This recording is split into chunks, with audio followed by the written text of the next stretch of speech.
Greetings and salutations, fellow pilots. This is Akirishin. You are looking at the new premium, the Yakovlev Yak-3T Russian fighter. Now, when you look at this fighter's armaments, you might think this is actually a multi-role because it has two 20mm cannons and a 37mm cannon. Wow! But in fact, it is not a multi-role, it is a true fighter. You compare that to the Yak-3. The Yak-3 has a 23mm cannon and two 20mm cannons. The Yak-3RD has just a 23mm cannon.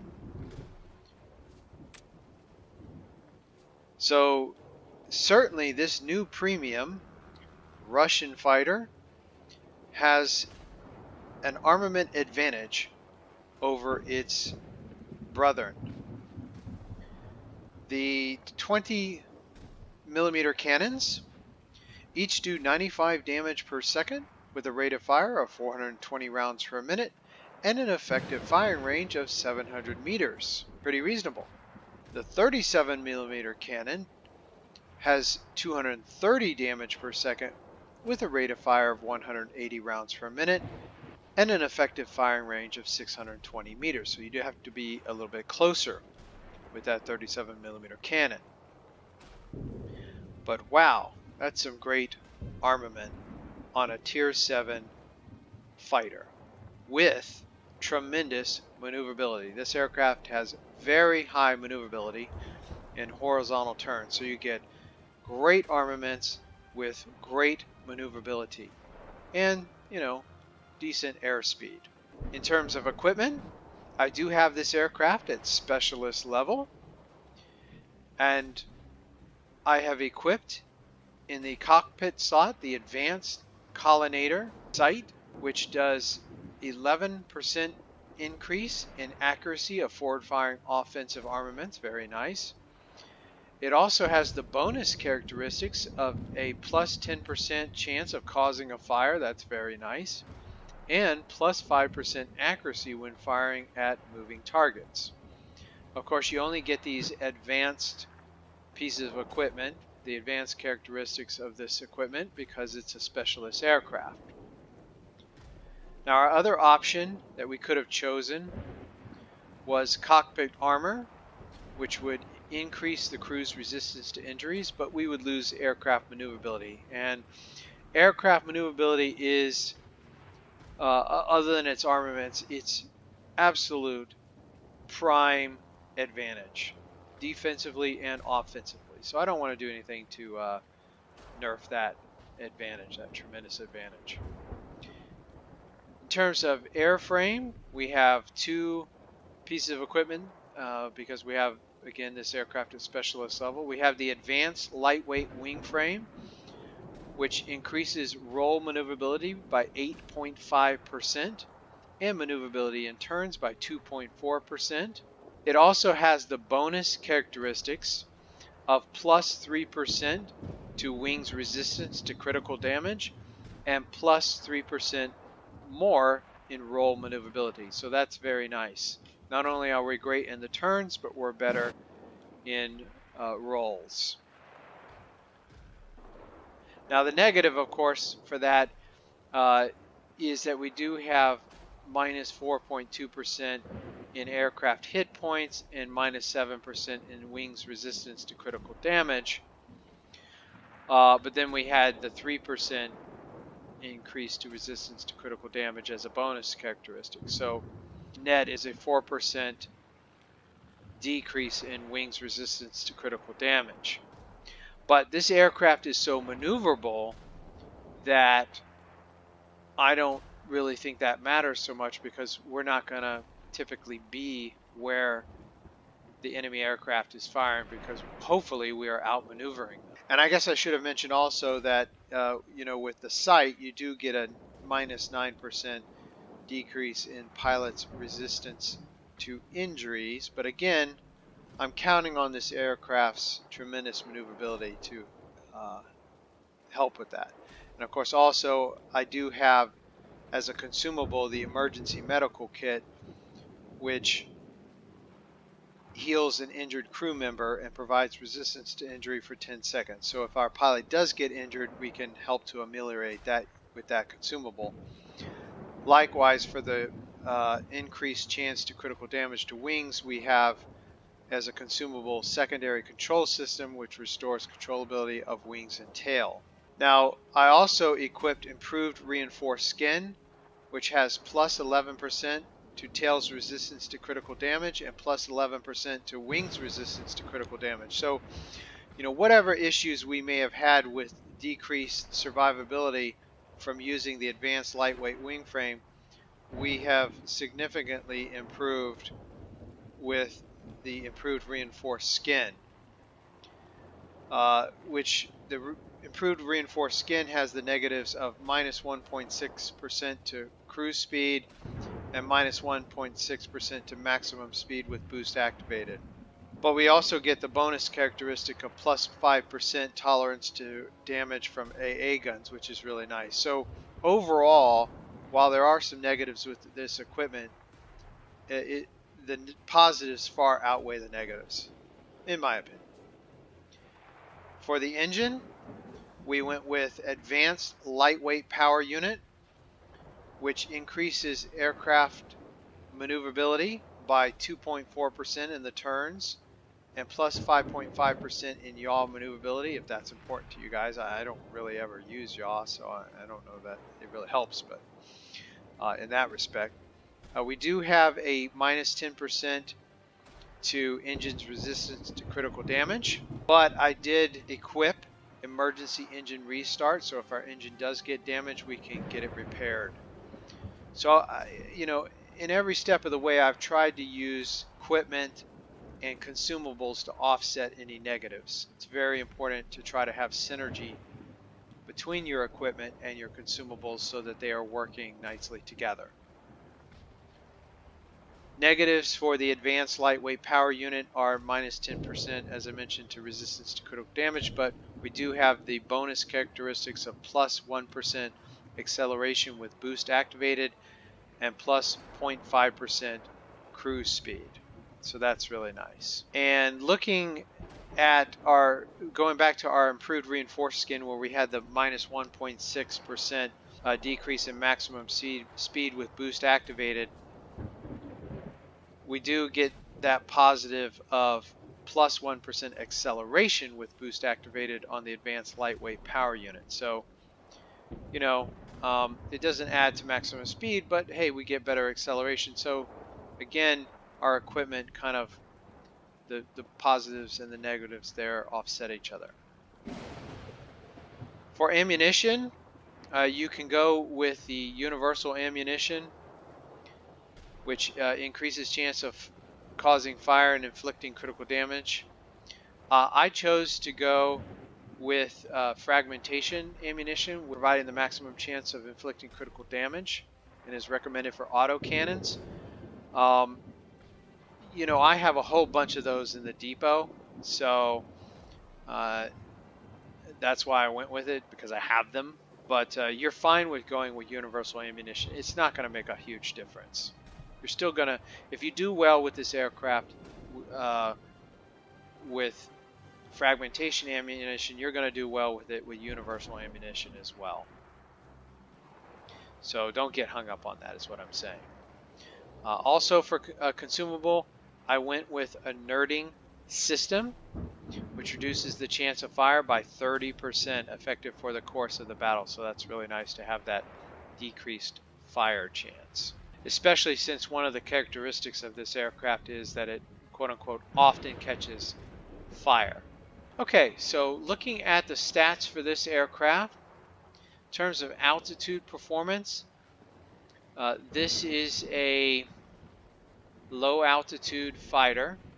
Its maximum optimal altitude is 1,100 meters. Its service ceiling is 3,100 meters. So that, you know, that is one of the negatives of the Russian fighters, is they do tend to be low altitude fighters, the highly maneuverable ones. but still they're effective. In terms of maneuverability, average time to turn 360 degrees, 8.6 seconds. That's just excellent. Rate of roll, 156 degrees per second. That's very good as well. Stall speed is 110 kilometers per hour, which is not too bad. Not too bad. Could be worse. Airspeed, cruising speed 404 kilometers per hour, boost speed 652 kilometers per hour, maximum dive speed 750 kilometers per hour. It does have an abysmal boost duration of only 5 seconds. Only 5 seconds. Let's see what it is for the Yak-3 is 6 seconds. The Yak-3 is 6 seconds. So they only have, 1 second more. But yeah, 5 seconds, that's the worst in the game. It's worse than the Japanese fighters, which are pretty abysmal. In terms of gun armaments, the cumulative damage of all the weapons is 420 damage per second. Your optimal distance for firing is 700 meters. In terms of paint schemes, this is summer, winter,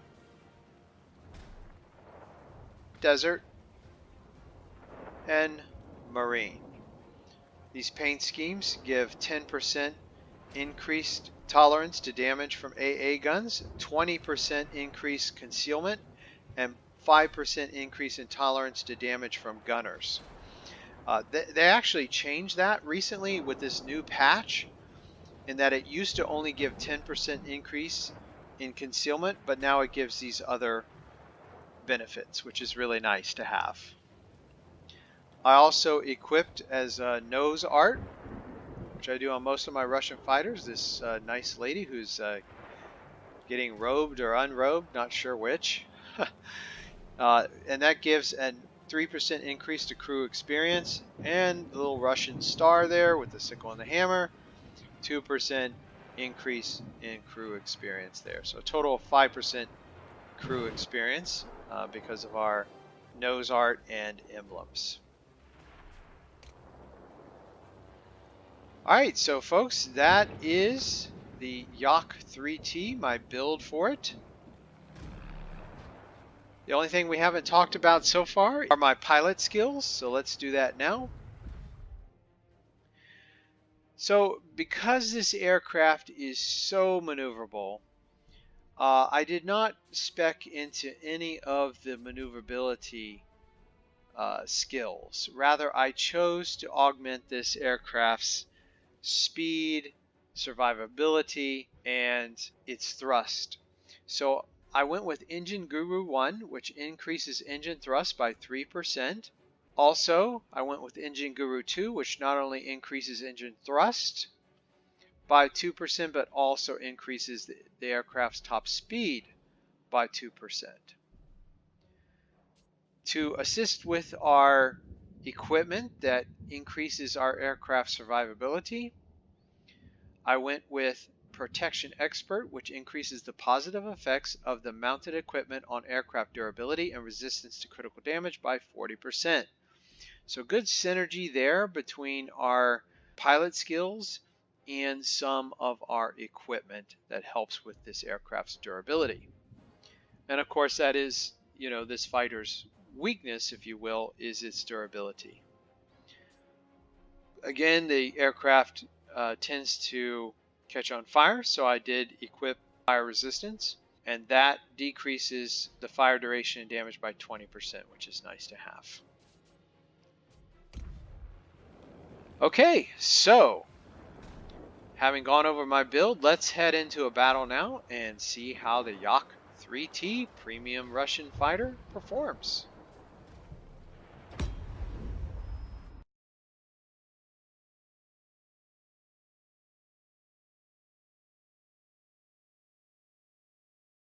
Okay, so we will be defending over the Archipelago Test of Endurance Theater of Operation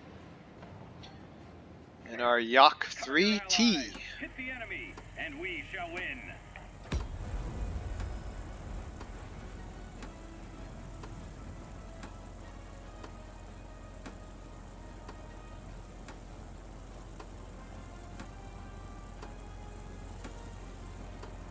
Okay.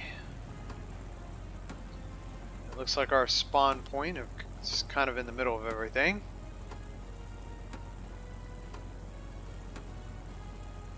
Show me what you can do, pilots. Let's roll. Now, this aircraft being such a low altitude flyer, I see its main function as working on the lower altitude fighters and ground attack aircraft that are coming in.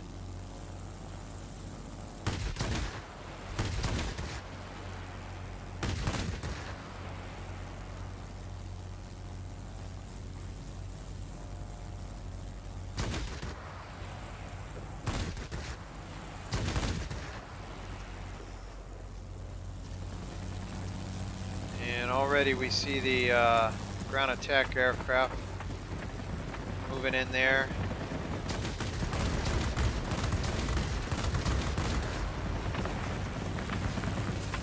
We're going to try to stay out of those guns as much as we can.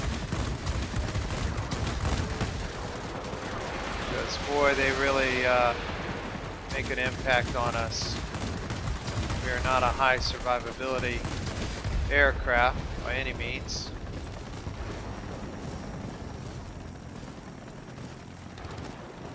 Alright.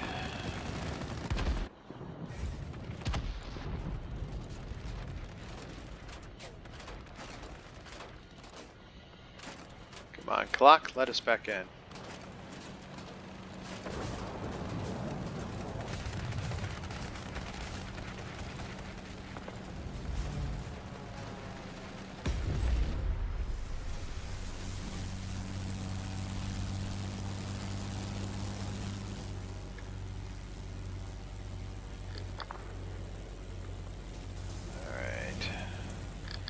Let's take out this IL-2 first. Oh, teammate got him. Got a ME-365 here that's kind of low health, so we'll work on it first.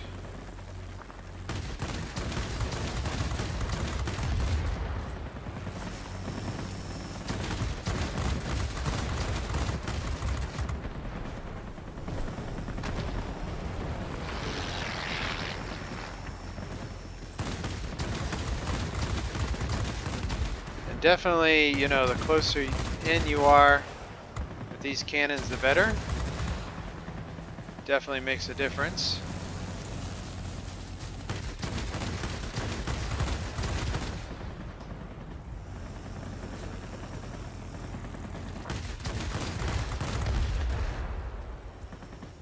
Alright, let's make sure we don't get snuck up on here. So, ground attack. Ooh, don't want to get hit by frontal armaments.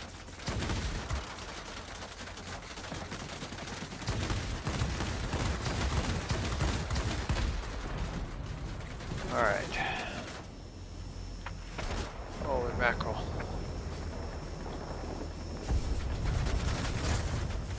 Whoa.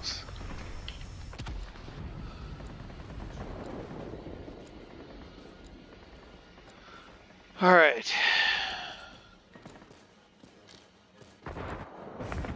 Fighting is now centralized. They took over the middle sector there, so we can concentrate our fighting on one area now. Zoom in here so we get some more rounds on the target.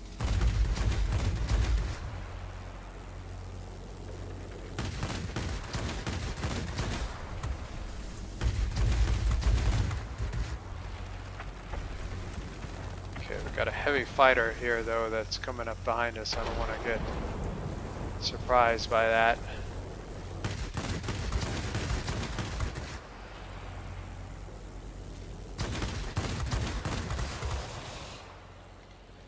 Yeah, we're stalling out here. So we'll head down to an area that's a little bit, altitude that's a little bit more in our favor here.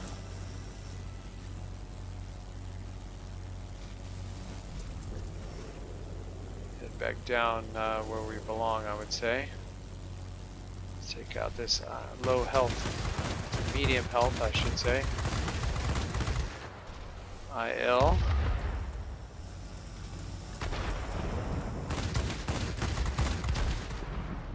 There we go.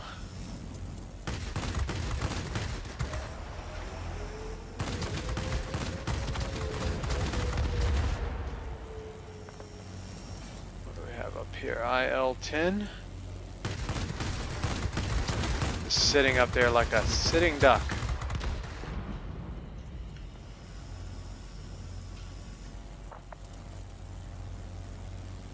Okay. JU-88P.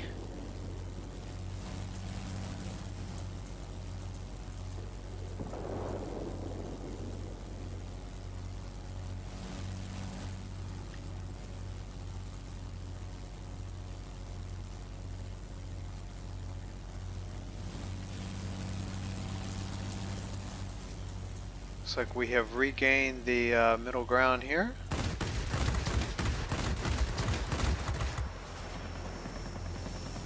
Boost around here. Finish this guy off.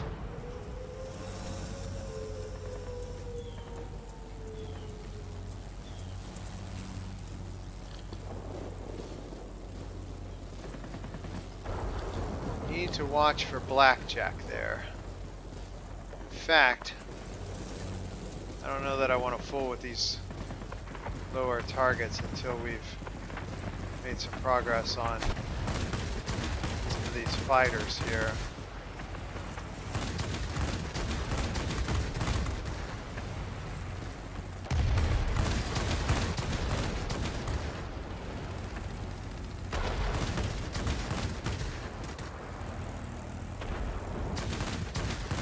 Almost out of range. Come on, just a few more shots and we'll have him. Hopefully he's coming around here.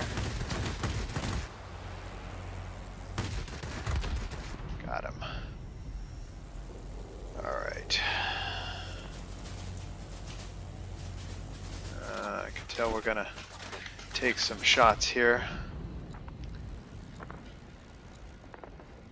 Alright.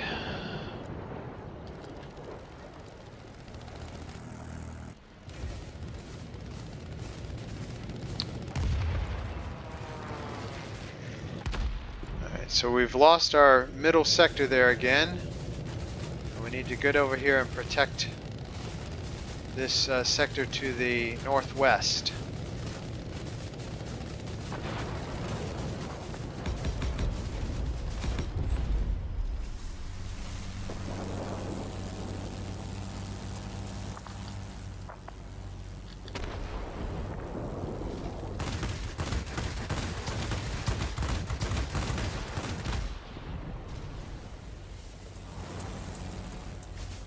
P-38 here.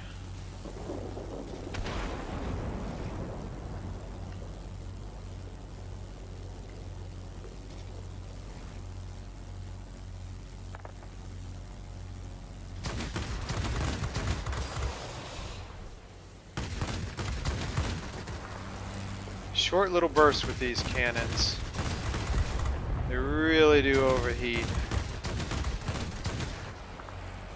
They're pretty bad about that, so just gonna get short little bursts out of them. We're gonna roll here a little bit. Try to stay out of harm's way if we can.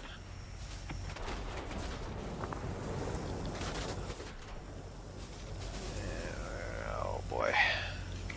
Pilot took an injury there. Good news is that we do outmaneuver most of these other aircraft. There are so many of them. That's the problem. We're in the middle of a hornet's nest here for sure. Come on, get around. Let's see if we can just get blackjack here. There we go. So one of our friendlies helped out. We're on fire, but we made it. Okay, so Winged Legend, #1 spot on the team. Flames in the Sky, Effective Fire, and Flaming Shores. 1 chevron on the grade rank. We were unfortunately defeated.